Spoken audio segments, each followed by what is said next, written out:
Welcome students, this is Computer Science Chapter 3. The lesson is Scoping. Here we have to see what is a scope and what is LEGB rule and what is a module and what about access controls. These are the four main topics we are going to see. So scope means the part of the program where you can access the variables, parameters and functions. இப்போ ஒரு ப்ரோக்ராமில் ஒரு இடத்துல கொடுத்துருக்கிற variables இல்லைன்னா parameter R ஃபங்க்ஷன்ஸை எங்கெல்லாம் access பண்ண முடியும் அப்படிங்கிறத தான் என்னன்னு சொல்கிறோம், scope. So what is a scope? Scope is a விசிபிலிட்டினா accessibility of a variable, parameter, functions in one part of the program to another part. That is called scope. இந்த scope வந்து டிஃபால்ட்டாக பைத்தான்ல என்ன இருக்கும்னா குளோபல் ஸ்கோப். குளோபல் ஸ்கோப்னா என்ன? எங்கே வேணாலும், குளோபல்னாலே meaning என்ன? எல்லா இடத்துலையும் அர்த்தம்.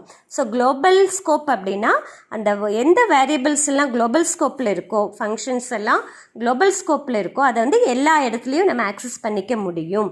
அதுதான் global scope. Before that just recollect what is a variable. வேரியபிள்ங்கிறது என்னது? ஒரு மெமரி லொக்கேஷன். அதில் நம்ம ஏதாவது ஒரு வேல்யூ ஸ்டோர் பண்ணுவோம். இப்போ எக்ஸாம்பிள் பாருங்கள்.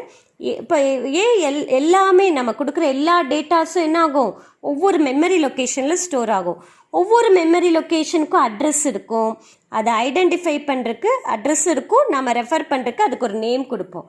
அதுதான் வேரியபிள் நேம். இப்போ இந்த எக்ஸாம்பிளில் A=5னா ஏங்கிறது ஒரு மெமரி லொக்கேஷனுக்கு ஐடென்டிஃபை பண்ணுறதுக்கு நம்ம கொடுக்குற நேம். ஆக்சுவலி அந்த மெமரி லொக்கேஷனுக்கு ஒரு அட்ரஸ் இருக்கும். So it also refers the memory address. 5ங்கிறது நம்ம அதில் ஸ்டோர் பண்ணக்கூடிய value.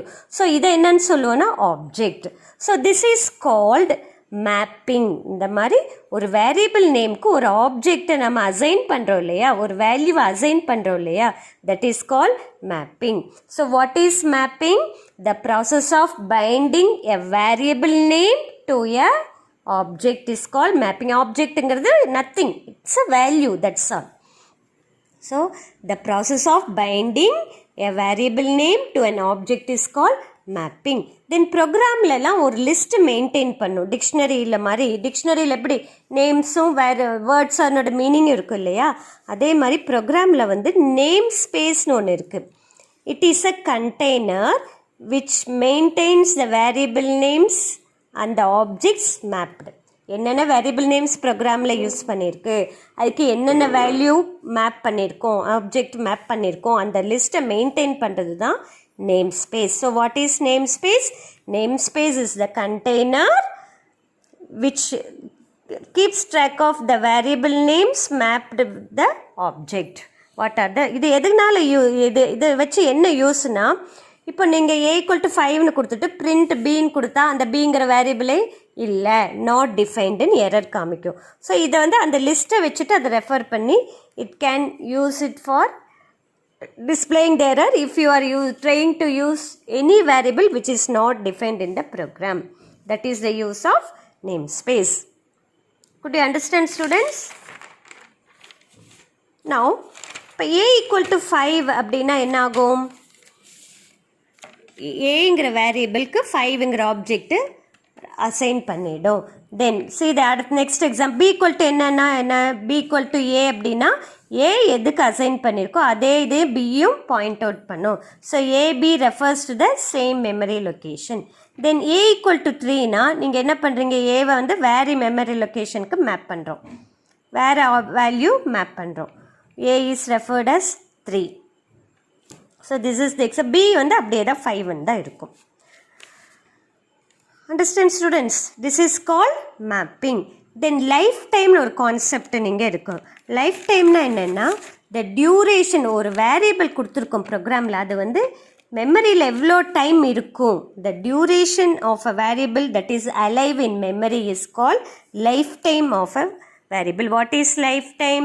The duration of a variable that is alive is called lifetime of a variable. So these are the basic concept you should know. Then we shall see that main important concept, LEGB rule. LEGB na enna na, எந்த ஆர்டரில் இப்போ ஒரு ப்ரோக்ராமில் ஒரு வேரியபிளை நம்ம 3 விதமான ஸ்கோப்பில் கொடுக்கலாம். Local, enclosed, global scope. 3 ஸ்கோப்பில் நம்ம ஒரு வேரியபிளை டிக்ளேர் பண்ணலாம். இப்போ இங்கே பாருங்கள், a = 5 இந்த ஒரு வேரியபிள் இது. அது தென் அது கீழே ஃபங்னு ஒரு ஃபங்க்ஷன் இருக்குது. இதுக்குள்ளே இந்த 4 லைன்ஸ் வருது. இந்த ஃபன்னை விட்டு வெளியில் இருக்கிறதா இந்த ஸ்டேட்மெண்ட். தென் இந்த ஃபன்குள்ளே a = 10, தென் அதுக்குள்ளே அனதர் ஃபன் 1ன்னு கொடுத்துருக்கேன். இந்த ஃபன் 1குள்ளே வர்றது தான் இந்த 2 லைன். ஃபஸ்ட்டு எதுக்குள்ளே எது வருதுன்னு பார்த்துக்கோங்க. இந்த ஃபன் 1குள்ளே இந்த 2 லைன் வருது. இந்த ஃபன்குள்ளே a = 10, தென் இந்த ஃபங்க்ஷனும் வரும், இந்த பிரிண்டே வருது. தென் இந்த ஃபன்னு விட்டு வெளியில் இருக்கிறது தான் இந்த லைனும் இந்த லைனும். ஸோ இந்த a = 5 வந்து எல்லா ஃபங்க்ஷனுக்கும் மேலே கொடுத்துருக்கோம் இல்லையா, வெளியில் கொடுத்துருக்கோம் இல்லையா. So that is to be in global scope. அதை தான் என்னன்னு சொல்கிறோன்னா குளோபல் ஸ்கோப் அப்படிங்கிறோம். ஒரு வேரியபிள் எல்லா ஃபங்க்ஷனை விட்டு நம்ம வெளியில் டிஃபைன் பண்ணியிருந்தோம்னா, இந்த மாதிரி டிஃபைன் பண்ணியிருந்தா, this is also called variable definition. ஒரு வேல்யூ அசைன் பண்ணுறோம் இல்லையா, டெஃபினிஷன்னு சொல்லலாம். டிஃபைன் பண்ணியிருந்தா அது என்ன ஸ்கோப்? Global scope. தென் ஒரு ஃபங்க்ஷனுக்குள்ளே ஒரு வேரியபிள் கொடுத்துருக்கோம். அந்த ஃபங்க்ஷனுக்குள்ளே இன்னொரு ஃபங்க்ஷனும் இருக்குது அப்படின்னா, if a function encloses another function, then this variable is said to be in what scope? Enclosed scope. If a function encloses another function, then variables declared inside that function is called enclosed scope, and the variables which are declared inside the inner function are said to be in local scope. So usually ஒரு ஃபங்க்ஷனுக்குள்ளே கொடுக்குற variable local scope தான். ஆனால் இப்போ இதுவும் local scope. இந்த fun 1 இல்லைன்னா இது என்ன ஸ்கோப்பு? லோக்கல் ஸ்கோப் தான். ஆனால் இந்த ஃபன்குள்ளே ஃபன் 1 ஒரு ஃபங்க்ஷன் வந்ததுனால இந்த இதை என்னன்னு சொல்லுவோம்? Enclosed scope. இப்போ 3 ஸ்கோப்ஸும் பார்த்துட்டிங்க இல்லையா. ஃபங்க்ஷனுக்குள்ளே வர்றது லோக்கல் ஸ்கோப். ஒரு ஃபங்க்ஷனுக்குள்ளே இன்னொரு ஃபங்க்ஷன் வரப்போ அந்த அவுட்டர் ஃபங்க்ஷனில் இருக்கிற வேரியபிள் என்க்ளோஸ்டு ஸ்கோப். எல்லா ஃபங்க்ஷனுக்கும் மேலே கொடுத்துருக்கிறது குளோபல் ஸ்கோப். இந்த குளோபல் ஸ்கோப் வந்து எந்த இடத்துல வேணாலும் ஆக்சஸ் பண்ணிக்கலாம். லோக்கல் ஸ்கோப் வந்து எந்த ஃபங்க்ஷனுக்குள்ளே கொடுத்துருக்குமோ அந்த ஃபங்க்ஷன் எக்ஸிக்யூட் ஆகிற வரைக்கும் தான் அது மெமரியிலே இருக்கும். இந்த ஃபங்க்ஷனோட எக்ஸிக்யூஷன் ஆகி முடிச்சதுக்கப்புறம் அது மெமரியிலே இருக்காது. ஓகே, நவ் இப்போ பிரிண்ட் ஸ்டேட்மெண்ட் பாருங்கள். இந்த ஃபன் 1குள்ளே பிரிண்ட் ஏ கொடுத்துருக்கு. இப்போ இந்த ஏக்கு வந்து 3 விதமான பிளேசஸில் நம்ம கொடுத்துருக்கோம். இப்போ ஏவோட வேல்யூ என்ன உங்களுக்கு அவுட்புட்டாக வரும்? நான் என்ன கொடுத்துருக்கேன்? 15. ஏன் 15? Why not 5? இந்த 5 குளோபல் தானே, ஏன் இது இங்கே வராதான்னு நீங்கள் கொஸ்டின் கேட்கலாம். பட் இதனோட நியரஸ்ட் ஸ்கோப் எது? இது தானே லோக்கல் ஸ்கோப் தானே. அப்போ எப்போவுமே நியரஸ்ட் ஸ்கோப் எதுவோ அந்த வேரியபிளை தான் மேப் பண்ணும், அந்த ஆப்ஜெக்டை தான் மேப் பண்ணிக்கும். So this is called scope. எந்த ஆர்டரில் மேப் பண்ணுறதோ அதையும் என்ன சொல்கிறோம்? ஸ்கோப்னு சொல்கிறோம். இந்த ஏக்கு நியரஸ்ட் ஸ்கோப் இது தானே, லோக்கல் தானே. அப்போது 15 தான் ஏக்கு மேப் பண்ணும், அதுதான் பிரிண்ட் ஆகும். ஓகே, இது முடிஞ்சுது. தென் வெளியில் இருக்கிற பிரிண்ட் ஏ இந்த ஃபங்க்ஷன் பண்ணுறப்ப தான் இது ஒர்க் ஆகும். இப்போ இந்த ஏவே 15 இருக்காது மெமரியில், இந்த ஏவே இருக்காது. இப்போ இங்கே ஏவோட வேல்யூ என்ன வரும்? நியரஸ்ட் ஸ்கோப் எது? 10. It will print output 10. Then out side கொடுத்துருக்குறேன் பிரிண்ட் ஏ. இப்போ இந்த ஃபங்க்ஷனுக்குள்ளே இருக்கிறதெல்லாம் மெமரியிலே இருக்காது. பிகாஸ் இந்த ஃபங்க்ஷன் எக்ஸிக்யூட் ஆகிறப்ப தான் இந்த 10, 15லாம் இருக்கும். இப்போ இந்த இடத்துல எது லைவில் இருக்குது? Global scope. So that output you will get. This is called LEGB, local, enclosed, global. What is global scope? The variable which are declared above all functions are said to be in global scope. The variables declared in global scope can be used anywhere inside the program. Then what is enclosed scope? The variable declared inside the function which contains another function is said to be in enclosed scope. Then what is local scope? The variables declared inside a function is said to be in local scope. So whatever statement being executed, the nearest scope only will get executed. Once when the function gets over, the variables declared inside that local variables will be removed from that memory.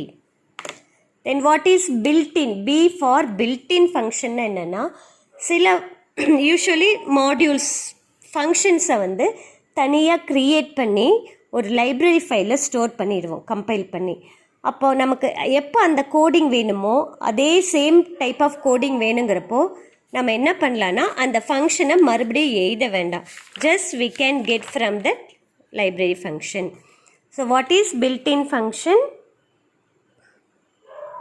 Any variable or module which is defined in the library function of the programming language has built-in or module scope. library file இருக்கிற functions variables தான் என்னன்னு சொல்கிறோம், built-in function. They are loaded as soon as the library files are imported. Important கொடுப்போம், ஒரு line கொடுத்து அந்த library names கொடுத்தா அதில் இருக்கிற எல்லா ஃபங்க்ஷன்ஸும் நம்ம யூஸ் பண்ணிக்கலாம். எப்படி யூஸ் பண்ணணும்னா, normally only functions or module come along with. How it can be used now? By using the name of the function and then parameter. எப்படி அதை இன்வோக் பண்ண முடியும், அந்த ஃபங்க்ஷனோட நேம் வச்சு இன்வோக் பண்ணலாம். So that is called built-in scope. அதான் ரெடிமேடாக ஆல்ரெடி க்ரியேட் பண்ண ரெடிமேட் ஃபங்க்ஷன்ஸை தான் என்னன்னு சொல்கிறோம், they are set to be. அது ஃபங்க்ஷன்ஸாகவும் இருக்கலாம், வேரியபிள்ஸாகவும் இருக்கலாம், லைப்ரரி ஃபைல்ஸில் ஸ்டோர் ஆகிருக்கும். They are set to be in built-in scope. They are loaded as soon as the library files are imported. அதை எப்படி இன்வோக் பண்ணோன்னா அதனோட நேம் வச்சு நம்ம அதை கால் பண்ணலாம்.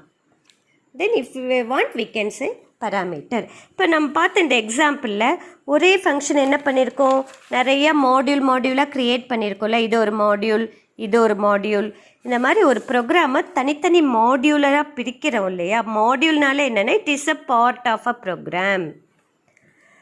ஸோ ஒரு ப்ரோக்ராமில் it composed of one or more independently developed module. நிறைய மாடியூல்ஸ் இருக்கலாம் தனித்தனியாக. ஒரு single module can contain one or several statement closely related to each other. ஒவ்வொரு மாடியூலும் நிறைய ஸ்டேட்மெண்ட் இருக்கலாம். Modules work perfectly on individual level or it can B integrated with another module. ஒரு module தனியாகவும் execute ஆகலாம், இல்லைனா வேறு மாடியூல் கூட சேர்த்தும் அதை வந்து எக்ஸிக்யூட் பண்ணலாம்.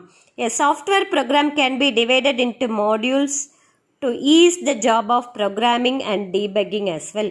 எதுக்காக ஒரு ப்ரோக்ராமை மாடியூலாக டிவைட் பண்ணுறோன்னா, எரர் டீபக்கிங்னா என்ன, எரர் கரெக்ஷன் ஈஸியாக இருக்கும், ப்ரோக்ராமிங்கும் ஈஸியாக இருக்கும். இப்போ ஒரு பெரிய ப்ராஜெக்ட் பண்ணுறாங்கன்னா ஒவ்வொருத்தருக்கும் ஒவ்வொரு டாஸ்க் கொடுத்துருவாங்க. நீ இந்த மாடியூல் க்ரியேட் பண்ணு, நீ இந்த மாடியூல் க்ரியேட் பண்ணுன்ட்டு லாஸ்ட்டில் எல்லாமே லிங்க் பண்ணிவிடுவாங்க.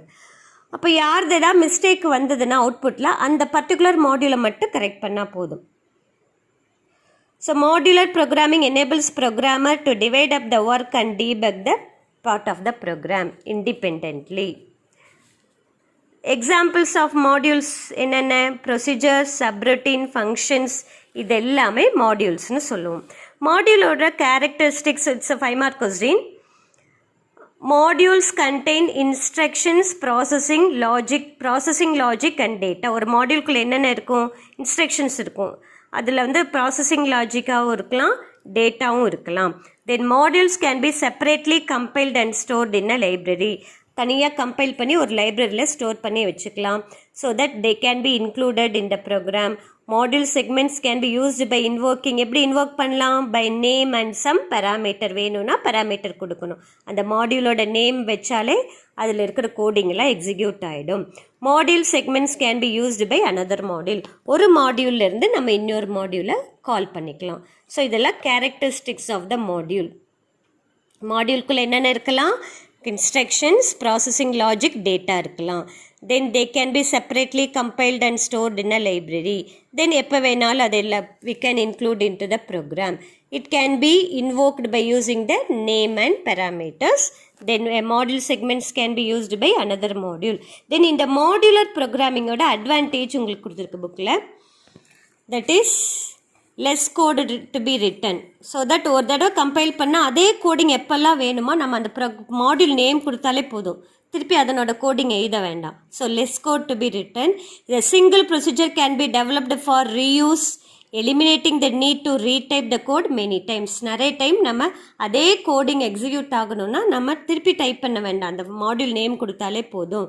They can be designed more easily because a small team deals with only a small part of the entire code. So ஈஸியாக டெவலப் பண்ணலாம். ஒரே ஒர்க்கை பிரித்து கொடுத்தா எவ்வளோ ஈஸியாக இருக்கும், அதே போல் தான், அதே கான்செப்ட் தான் இங்கே. Then modular programming allows many programmers to collaborate on same application. ஒரே அப்ளிகேஷனில் நிறையா பேர் உட்காந்து ஒர்க் பண்ணி தனித்தனி மாடியூல் க்ரியேட் பண்ணலாம். The code is stored across multiple files. நிறைய ஃபைல்ஸில் அதை நம்ம ஸ்டோர் பண்ணிக்கலாம். Code is short, simple and easy to understand. Error can be easily identified as they are localized to a subroutine. நம்ம எந்த மாடியூல் ஒர்க் ஆகலையோ எந்த output வரலையோ நம்ம அப்போ அந்த பர்டிகுலர் மாடியூலை மட்டும் என்ன பண்ணால் போதும், கரெக்ஷன் பண்ணால் போதும். The same code can be used in many applications. The scoping of variables can be easily controlled.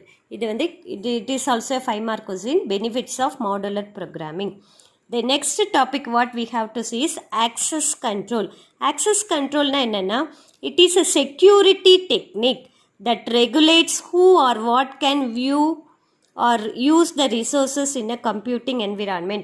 யார் யூஸ் பண்ணலாம், யார் வியூ பண்ணலாம். இப்போ வந்து நீங்கள் அப்ளிகேஷன்ஸ்லாம் நிறைய யூஸ் பண்ணுறீங்க, அதெல்லாம் கோடிங் வச்சு தான் க்ரியேட் பண்ணியிருப்பாங்க. அந்த கோடிங்கில் நம்ம வியூ பண்ண முடியுமா, முடியாது. Because that and all controlled, access controlled. It is a fundamental concept in செக்யூரிட்டியை நம்ம வியூ பண்ணால் என்ன ஆகும், நம்ம கோடிங் ஏதாவது சேஞ்ச் பண்ணிவிடுவோம். ஸோ அந்த கோடிங் எல்லாம் ப்ரொடெக்ட் பண்ணுறதுக்காக தான் it is just made hidden from us. It is a fundamental concept in a security that minimizes risk to the object. In other words, access control is a selective restriction of access to the data. Object oriented ப்ரோக்ராமிங்கில் அதை implement பண்ணுறதுக்கு நம்ம use பண்ணுற words இருக்குது சிலது.